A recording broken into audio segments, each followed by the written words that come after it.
Patrick Kluivert sah ditunjuk menahkodai timnas Indonesia. Diprediksi Kluivert bakal mengadopsi gaya permainan total football yang memang dikenal telah lama dimainkan oleh timnas Belanda. Kita bahas hal ini bersama narasumber yang sudah bergabung. Ada mantan pelatih timnas Indonesia Bambang Nurdiansyah dan analis sepak bola Yusuf Kurniawan. Selamat sore semuanya. Selamat sore. Oke, saya ke Pak Beng dulu, ini sapa akrabnya Pak Beng. Pak Beng, sebagai mantan pelatih timnas yang sudah tahu gaya permainan timnas Indonesia begitu. Kendati sekarang sudah ada penyesuaian dengan pemain-pemain yang naturalisasi, yang keturunan Belanda begitu. Tapi dengan gaya total football yang sepertinya nanti akan dibawa oleh Patrick Kluivert di timnas Indonesia, akan cocok nggak diterapkan di timnas, Pak Beng? Ya, kalau melihat, saya nggak bilang total football ya. Kalau kita melihat di diasporanya kan banyak orang Belanda, anak-anak didikan sepak bola di Belanda sana. Terus sekarang Patrick Kluivert juga orang Belanda, berikut stafnya. Saya pikir lebih bisa jalan lah gitu kan.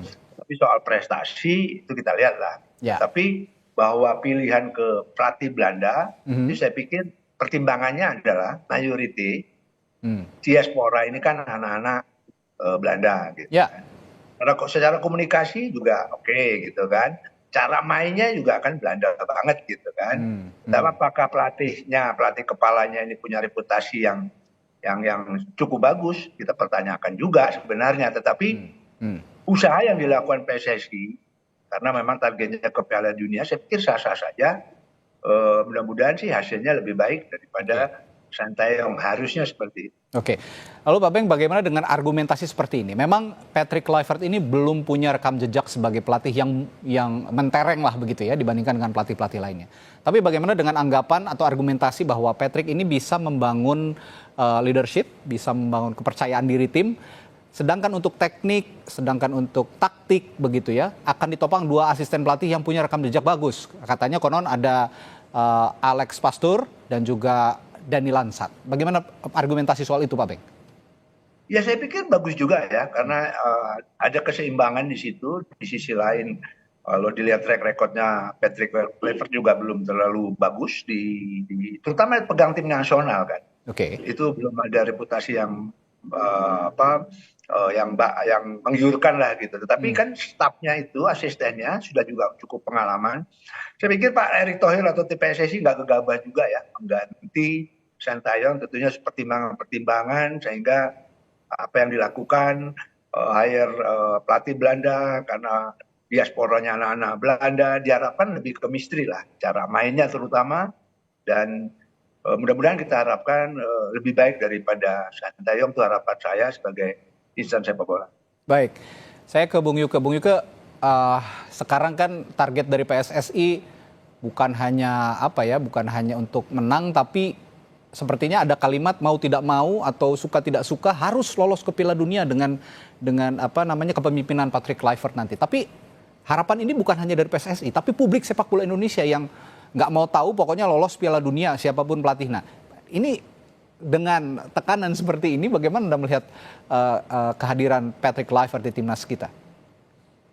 Iya, memang konsekuensinya seperti itu ya. Dengan diturunkannya STY, setelah kita lihat performanya dalam proses pembangunan tim nasional cukup baik, artinya PSSI merasa bahwa STY tidak cukup capable untuk bisa meluluskan misi mereka ke Piala Dunia. Kan begitu sederhananya berpikirnya. Ya. Sehingga didatangkanlah pelatih asal Belanda yang diharapkan bisa cepat membangun chemistry. Tadi Coach Bambang sudah menguraikan karena sama-sama punya budaya Belanda gitu kan, baik pemain keturunannya maupun tim pelatihnya, diharapkan tidak ada lagi persoalan komunikasi yang selama ini menjadi kendala utama di era kepelatihan STY. Tapi persoalannya sekarang publik sudah tidak lagi menuntut ataupun tidak melihat bagaimana proses yang akan dibangun oleh tim pelatih Kluivert dan rekan-rekannya. Yang publik ingin adalah hasilnya sekarang. Jadi itu konsekuensi yang wajar karena sudah diputuskan oleh Ketua Umum PSSI dan juga Exco PSSI bahwa pengangkatan ST ini pengangkatan dari Kluivert ini adalah tujuannya untuk mendeliver misi dari PSSI membawa timnas ini ke Piala Dunia 2026. Cuma kan pasti tidak semudah membalikan telapak tangan, tapi pertaruhan itu, perjudian itu kalau boleh dibilang bahasa ekstrimnya itu sudah diambil oleh Pak Erik. Tekanannya sekarang bukan ke jujur ya, bukan ke Patrick Kluivert tekanannya ke Exco PSSI, Ke federasi ya. lebih spesifik lagi ke Pak Erick Thohir karena Exco lah atau Pak Erick lah yang memutuskan pergantian ini terjadi sehingga masyarakat yang saat ini masih belum bisa move on ya dari kepergian ST yang mereka cintai gitu ya.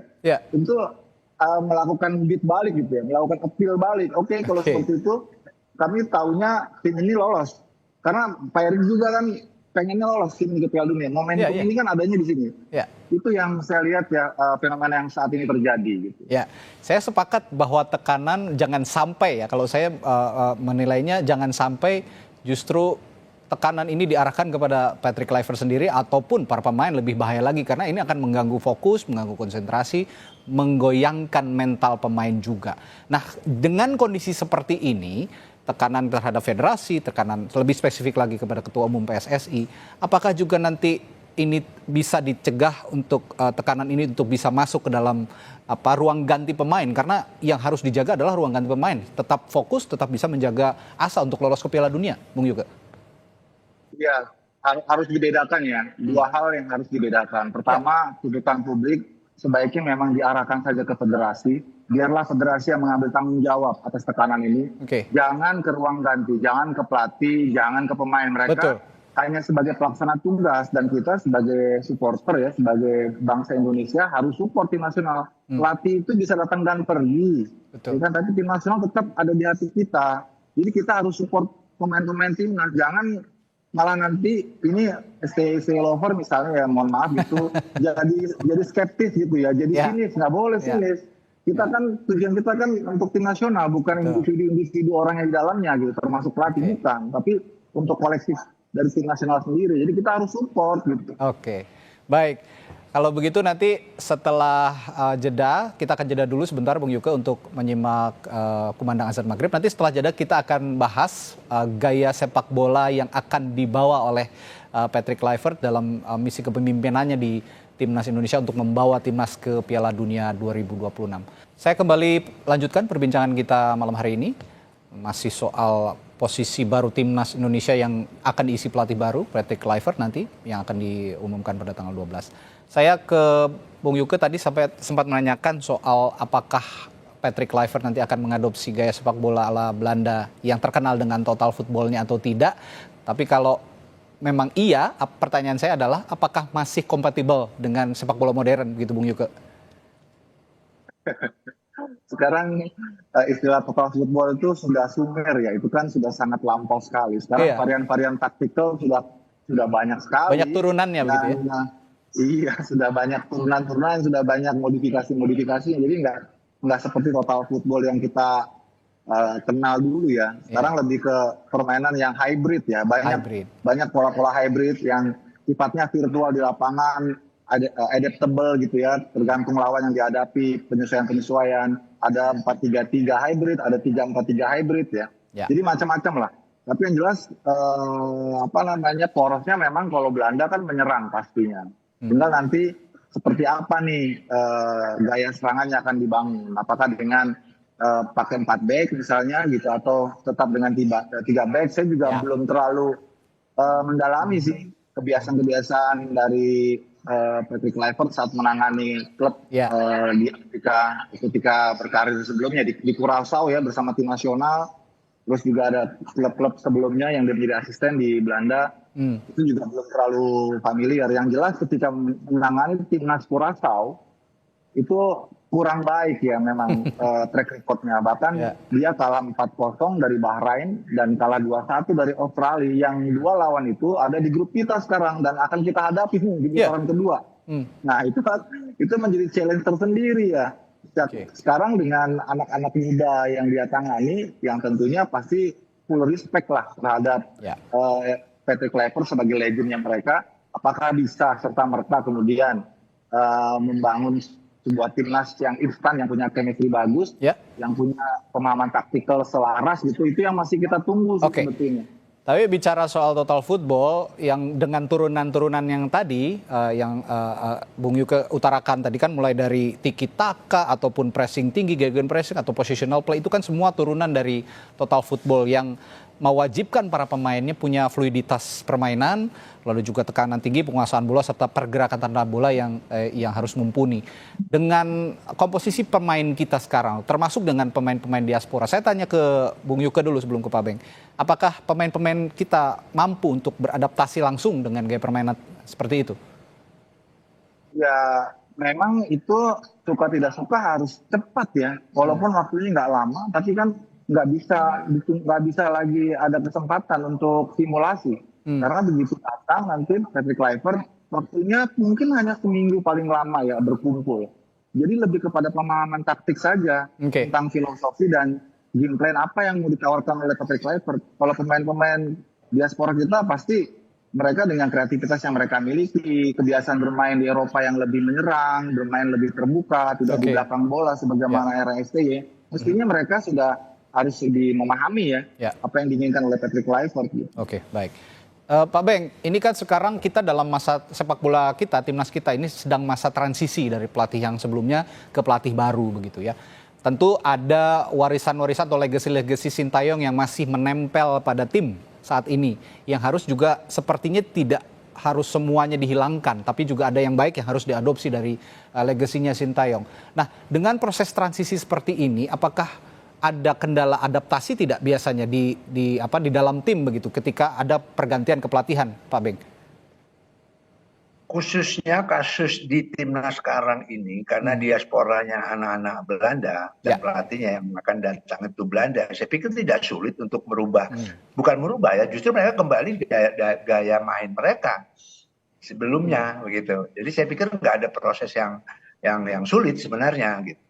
Jadi saya pikir harusnya lebih baik daripada justru kalau pelatihnya Sintayong kemarin mereka berusaha untuk mengikuti gayanya Sintayong, gaya Korea.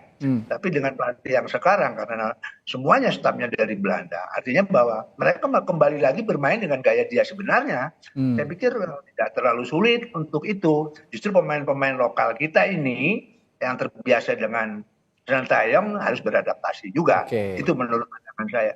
Baik, jadi yang sepertinya agak cukup membutuhkan adaptasi adalah justru pemain-pemain lokal kita. Terakhir, Pak Beng, saya melihat ada beberapa sosok asisten pelatih yang dibawa oleh Sintayong, otomatis akan juga tidak ada nanti di timnas. Tapi saya melihat satu sosok asisten pelatih, Nova Arianto.